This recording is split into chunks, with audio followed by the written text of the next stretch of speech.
Welcome to today's episode of Tweaking Tips for Shopify, where we dive deep into different tips and strategies on how to tweak your website to get more sales. My name is Sagar, and joining me today is Ali from Cloth and Feather. Ali is the founder and CEO of Cloth and Feather, where she specializes in selling unique, beautifully crafted decor, home furnishings, and interior styling pieces. She sells these products online on Shopify and through her emporium. Ali and I started working together recently, and I'm so excited to have this conversation with you. Welcome. Thank you. I'm excited too. It's great. By the way, the photos of your emporium are absolutely stunning on your website. So tell us, when did you get started? So I opened this business in August last year. So we're nearly turning one. I had a previous business that was quite large and involved lots of property styling for sale, interiors, curtains and furnishings. It was a very large business with lots of moving parts. And I made the decision that I wanted to downsize my business. Most people downsize their homes, but I wanted to downsize my business. So I sold the main section of it, but retained a little bit, which is the soft furnishings and decor items and custom products. So I now have a staff of 2 instead of 10. And it's just a little bit different. And I'm doing a lot of the things that I used to have people who were able to help me do those jobs. So I'm now responsible for things like the online store and the point of sale. So I'm learning a lot, but it's been a really great transition. That's great. So when did you decide to start selling through Shopify, and why did you choose Shopify? So initially when we started, we used Square point of sale. And then when I decided I needed to have some online presence as well, because people were saying, oh, I'd like to be able to look at it online, people who did not live close to us. We then quickly started to create a different online store through Square, and it did not have any of the functionality that we really needed. So that involved transferring everything over to Shopify at point of sale. And of course, our online store, which we've been tweaking and building and trying to perfect. There's always something to do. Right. I mean, it's always like a learning process. When you start, there's so many things that you have to present to your customers on the website, and it's like you learn basically while getting the feedback from your customers, and then implement those things. Yeah. And particularly, we wanted the functionality to be able to build gift registries, which the Shopify plugins were allowing us to do. So we want to focus on wedding registries and baby shower registries, perhaps special birthdays or events, where people can curate their gift list, and we can help them with that so that they don't end up with gifts that are not to their liking, or people spending money on things that the recipients don't really want. So Shopify, that was one of the main things. Also, its functionality as far as creating a beautiful website, which for us is really important because our products are all about looking nice as well as being functional. Right. I mean, and you have a retail store. I mean, that looks absolutely beautiful. So how do you think about creating an online store that can replicate that feel of your brand? So we had to make sure that the images were equally representative of our bricks and mortar walk-in store. And we wanted people to feel that same feeling that they feel when they come in here. So we wanted to have beautiful imagery, make it easy to access, easy to get information, easy to contact us if they need to, understand that there's lots more that we can help them with other than what is just on the pages of the online store. And I'm hoping that we've created that feeling by doing that. I think use of all the brand colors, which are the same as the colors inside our store, and choosing the correct fonts and the layouts of the theme was really important for us as well. And did you hire a professional photographer to help you with the images? Yes, we did. So the main store images, we've just had another session with her. She did some back in August last year, and she's just done another round in April, May. And I think the investment in that is one of the best things that we can do. I'd like to improve our product photography, and that's something that I will learn about. And often we are able to source images from some of our suppliers, but some of the products we source directly. So I've just had a trip actually to India, and I brought quite a few things home. And of course, those things don't come with product images. So I have to try and create those. They're definitely not up to the standard that the professional ones are, but we're going to work on that. And hiring photographers is quite a big investment, right? Yes. So how do you go about, like, what's your thinking behind, okay, whether I should invest this amount at this time so that it really helps the business for people to see the products and the brand itself, and then you generate sales and then reinvest that maybe into photography again and again. Like, what's the process? Like, how do you decide on this? Well, I think for me, the quality of the images reflects the quality of our business. So we need to make sure that they look really professional. If I was to do them myself, they wouldn't look really professional. And that, I think, would reflect on how people saw our business. And we want them to think of us as a very professional organization with really good service and exceptional skills. So investing in that for me was paramount. And I think similarly, having the Shopify website performing and looking very professional, that's not my skill set, which is why I reach out to somebody like you to tweak it and make it look the best that it can. Okay. So what were some of the challenges that you faced when you started your online store on Shopify? I think just the volume of things you need to do. So it all looks you just think, oh, I've got a point of sale. I've got pictures of my products in my point of sale. I'll just make it live. It doesn't quite work like that. The descriptions have to be really good. We've worked on those a lot, but I know that we can make them even better because we know that when people come in here, they can touch and feel our products, but people who are buying online can't. So we need to make sure we've got as much information as we can. So the descriptions has been a challenge. And I think the product photography and images also has been a challenge. But there's so much that you don't know that you don't know. So it's not until we've decided, oh, we really need to have good communications with our clients. So when they leave things in a cart, we want to be able to say to them, we noticed that you left those things in your cart.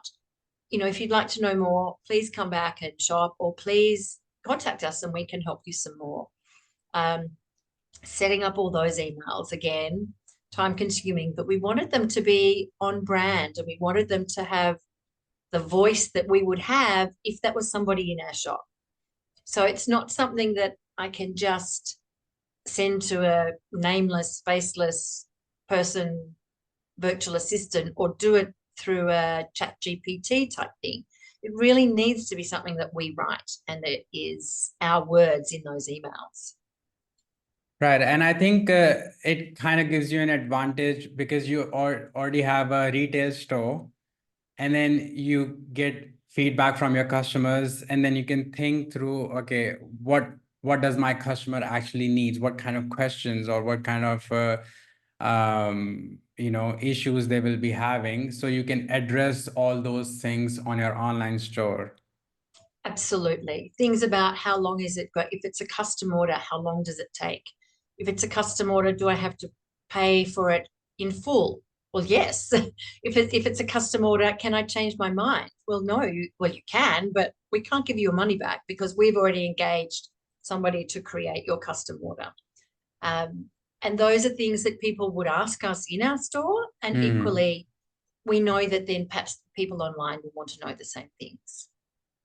Yeah, I think this is great information for somebody who doesn't have a retail store and just selling their products online, to really think through and also get feedback from their customers, what kind of objections they will have and what kind of questions they will have, so you can address those upfront, so there's no confusion when they are shopping online.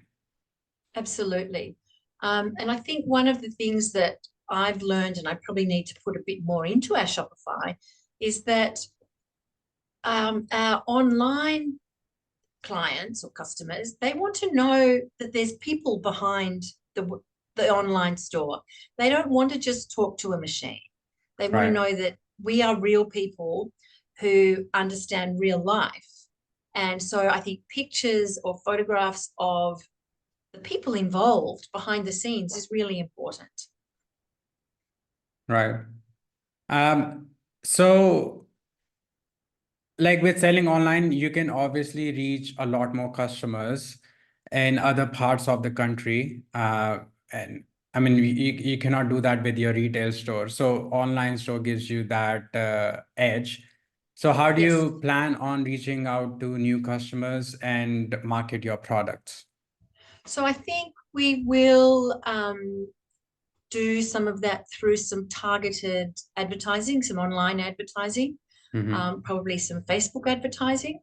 We also advertise on regional television. Oh, So really? we've Okay. just started doing that and we've had some really good feedback.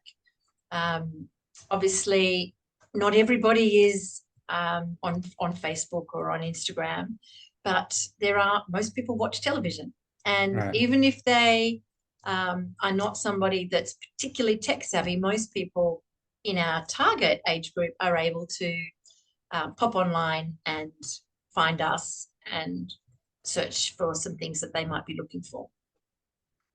Yeah, I think this is great, but because it's like most of the people would think, okay, I have to market on Facebook, I have to market on Instagram because that's where the customers are.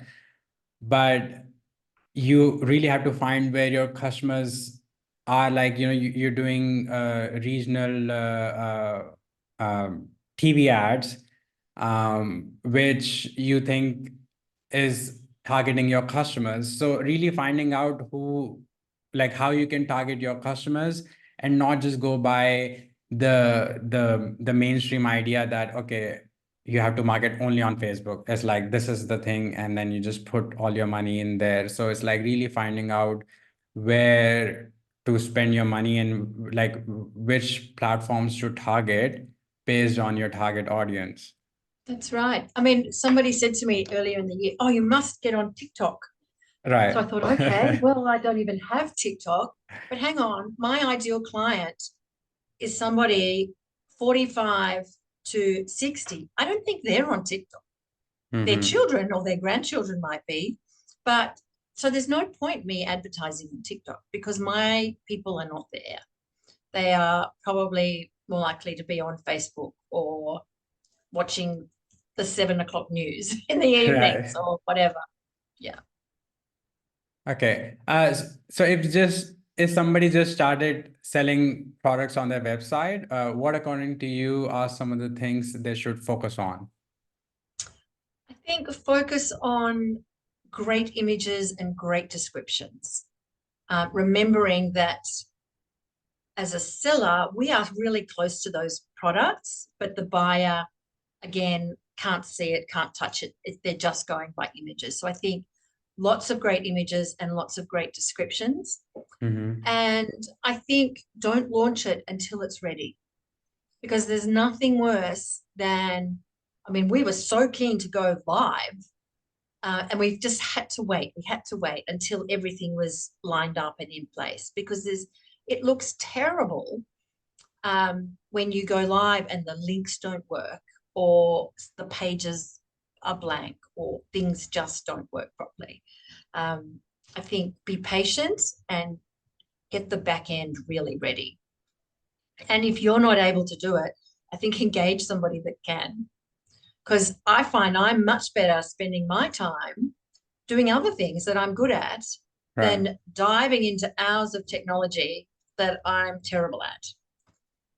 Right. It's also like knowing your skills, what you can do the best, and then what you can outsource the rest of the thing. Absolutely. Yeah. I'm Right. never going to be a tech person. You just ask my children, I can't even use the remote control for the television. So I'm never going to be a tech person. I mean, it's good that you have this awareness, because I think a lot of people think, especially people who are just starting, they want to be good at everything, and then they start doing all those things, and then they get overwhelmed with all the things, so they're not able to focus on the skills that they have, and then those are the skills that matters, I think.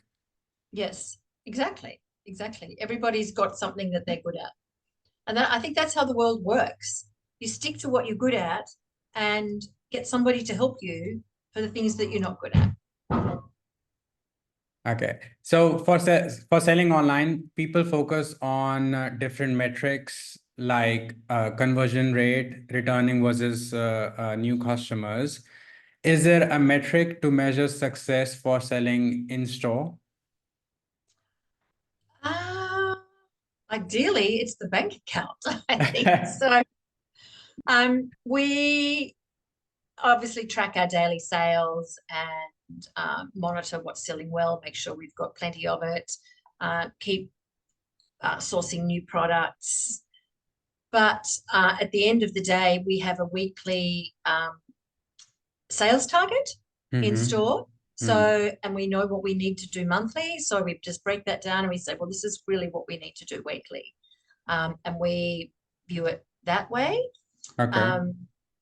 So ironically, because we also sell custom products like curtains and blinds and shutters and window furnishings, a lot of our sales aren't immediate. So it's also harder to look at immediate conversions. So often we'll book a consultation from somebody coming in store. And then that's followed up with a quote and, sometimes a few changes before they agree and then pay us a deposit.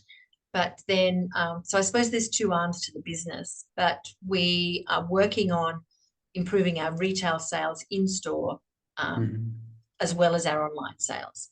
I'd really like the online sales to escalate, because it would be nice to turn over stock while we're at home and asleep.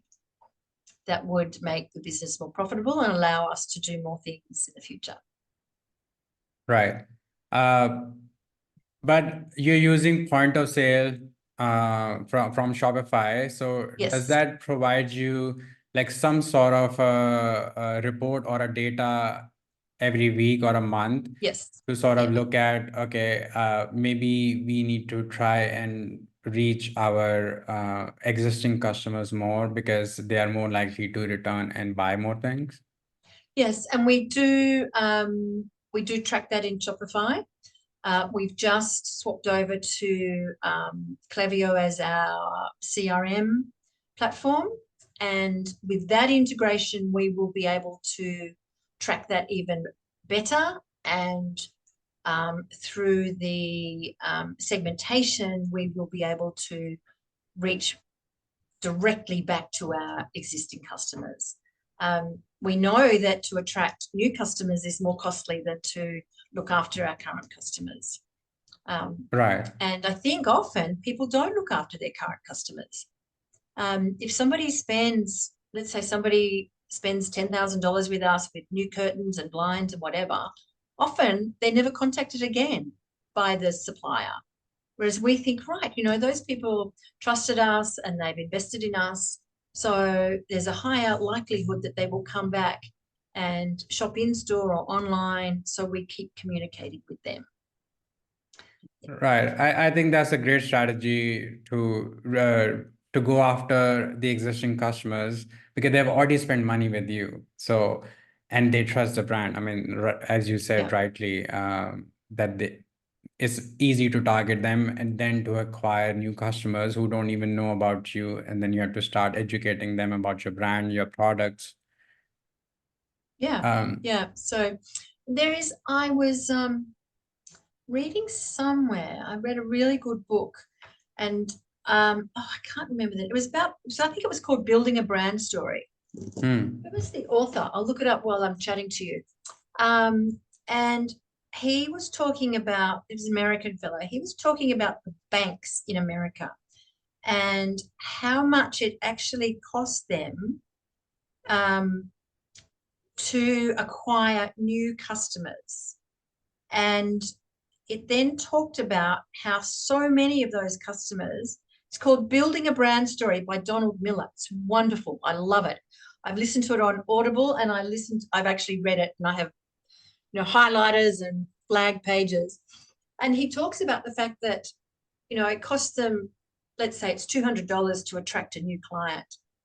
Something like 80 to 85% of those new clients sign up to the bank and they hmm. never make one transaction with their new account. Oh, wow. So before they then leave again. So here they are spending so much money attracting new clients when that they'd be better off to just look after the ones that they've got. Right. Right. And through looking after the ones they've got, organically, they will probably grow their customer base because their customers will be happy and they will tell their friends. All right. Uh, and when it comes to your products, do you source them from different parts of the world, or like you mentioned, you were in India and you got some products. Are there any other places that you travel to and acquire products and sell them in your store?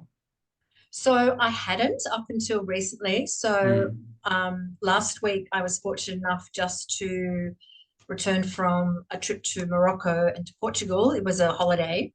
But Okay. on that trip, I found some fantastic suppliers. So we've got a few bits and pieces coming our way from Morocco. Hmm.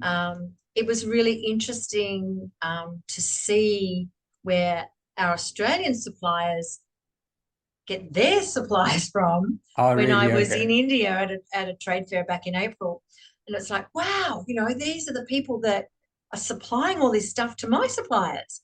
And yes, I could probably bypass those the middleman, Mm-hmm. but in order to do vast quantities and shipping, it's customs and all that sort of stuff. It is quite complicated. So I'm going to stick to smaller minimum order quantities and more bespoke pieces, I should say. I'm working with a firm in Jaipur to Mm-hmm. create our own range of custom bed linen. So beautiful block printing, but Australian flowers, something that's unique for us. And that's a really exciting project. Hopefully it will mean I have to go back to India. So, which I love going to, I have to say. And that's great. I went with my wife to Rajasthan and we traveled in Jodhpur, Jaipur, and I really loved the block prints that they have. Oh, It's just mind blowing, actually. it's amazing. So what's extraordinary is I went to the factory that I'm going to work with. There's a beautiful young girl, she paints the designs, and then those painted designs are transferred into computer graphics. So it goes from traditional to modern, and then the computer graphic then goes back to the wood carving fellow, who is this gentleman that I met was probably 75 or 80 years old, just carving the wood blocks. Mm-hmm. And then it is traditionally printed by hand. But interestingly, the firm that I'm going to be working with, or I am working with, have recognized that they need to modernize some of their processes. Mm-hmm. Everything will still be hand done. However, they are going to make sure 100% of their water is recycled. and they're moving to much more, so fully solar powered plant. So there's a modern side, but they've retained the traditional methods. So it's a combination of the two, which I think is a really exciting thing to be involved with. Yeah, it is. And how do you actually find these people, these suppliers? Uh, do you go on some forums, or you meet those people through contacts? Like how does Well, this I work? I had reached out to a few that I'd found online, but I actually attended a 3-day trade fair in Delhi. All And I right. spent all that time looking for the right person, and I knew I would find the right person, and I did. So it was purely, and I think for me, it's all about relationships. So I need to like and trust the people that I'm going to work with because we're a long way away. So it was very much, I knew as soon as I met the right people. I Right. met with a lot of other suppliers and I thought, oh, I'm not quite sure, maybe not. Sure. But the ones that I've chosen to work with are definitely, a really, really good option. Okay, so if somebody is looking to source products from a different country, they should go to the trade fairs, like find out what trade fairs are happening where there will be lots of suppliers, and then they can Yeah. talk to them and see if they can really work together or not. So Yeah, trade I fairs think is an option to go. I think it adds also another element to the offering of our business. It's something unique. It's something also that has a really nice story about it. Um, the textiles from Jaipur have been made for centuries. They've been making beautiful textiles, so they know how Yeah. to do it well. Right. And they're true artisans, and it's nice for us to be able to offer that. Certainly, it won't be for everybody. There will be people who don't want to spend perhaps a premium on a product like that. I don't think they're our target market. So we want people who will appreciate and Right. understand the quality and the thought that's gone into the products that we are sourcing, and actually everything that we sell, we've put a lot of thought into it. Yeah, I can see that through your website. Uh, so you did mention that you found some suppliers online. Is there a website that you can mention so that if somebody's looking to just do that online, they can? I can't, I just searched, I went down a bit of a rabbit hole and I can't remember, but there are some platform type Mm-hmm. websites that have like suppliers that are recognized as being responsible and ethical and doing everything right. And I think that is probably the same the world over. So if you wanted to Hmm. source something from China or Hong Kong or Morocco or Vietnam, there are probably similar types of platforms. Um, Often government platforms as well, Mm-hmm. or there'll be trade organizations in all those countries. Sure. Sure. So, I mean, you were traveling to Morocco when you got in touch with me, and then Yes. we started working once you came back. So how do you balance traveling and running your business and ensure things run smoothly? Well, I've been very fortunate the last few months to have lots of travel. Um, Prior to that, I was probably home a little bit more. But I think for me and at the stage of my life that I'm up to, I want something. I have two very, very reliable, wonderful staff members, and I can go away and I know that things will be run perfectly. Um, but I also keep in touch. So fortunately, with email and um, text messaging and Zoom and whatever, FaceTime, I can be across the other side of the world, but still be contactable when needed.